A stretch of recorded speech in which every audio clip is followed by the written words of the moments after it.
أمر عباده بحفظ العهود ونشهد أن لا إله إلا الله يفعل ما يريد ونشهد أن سيدنا ونبينا محمدا خاتم المرسلين صلى الله وسلم وبارك عليه وعلى آله وصحبه أجمعين أما بعد فأوصيكم عباد الله ونفسي بتقوى الله قال جل في علاه من أوفى بعهده واتقى فإن الله يحب المتقين.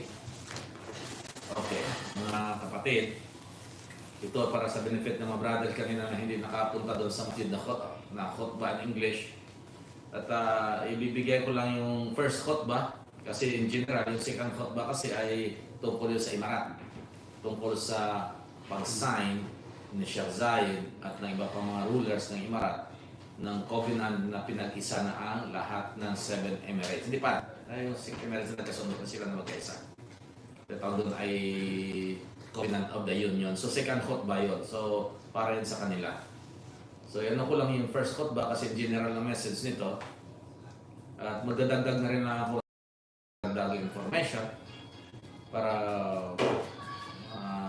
malinawan ang mga bagay na medyo malabo. Okay.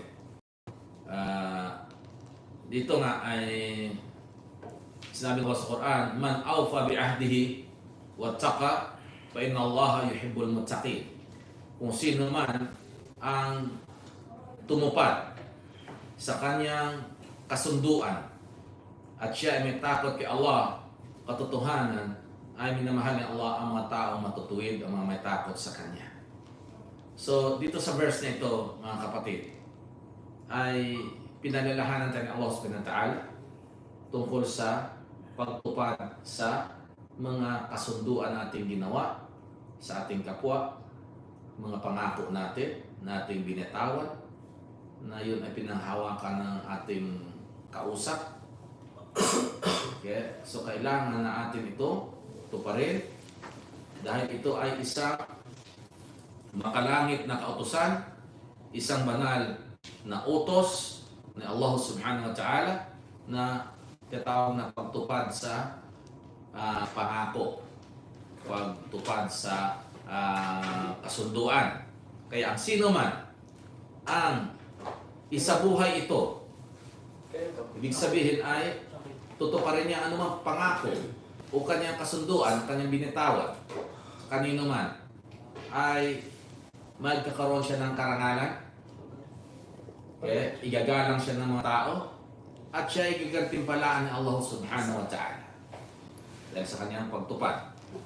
At ang sino man na sa lumalit ito, hindi ito tutuparin ang anumang pangako, anumang kasunduan ang kanyang ginawa, ay siya ay tatanungin, siya ay hindi pagkatiwalaan ng mga tao.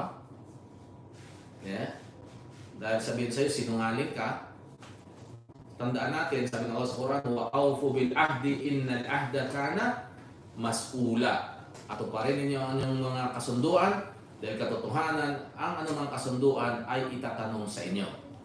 So katotohanan mga kapatid, ang pagiging tapat sa kasunduan ay isa sa pinakamataas na prinsipyo, isa sa kapuri-puring katangian, at ito nakabase ang integridad ng tao, at dito rin makikilala ang kanyang pagkatao kung gaano siya kapagkatiwalaan, kanyang kaalaman.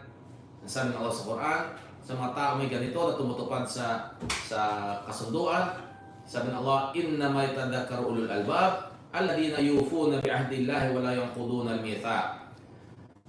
Yung mga taong may pangunawa lamang, taong matatalino, maalam, ay ang tumutupad nito o ang nakakaunawa nito. Sino sila? Sila yung mga tuputupad sa kasunduan na kanilang ginawa kay Allah at hindi nila ito sinisira. Tandaan natin mga kapatid na walang sino mang tao na tinupad niya ang anumang kasunduan ng kanyang ginawa, kontrata,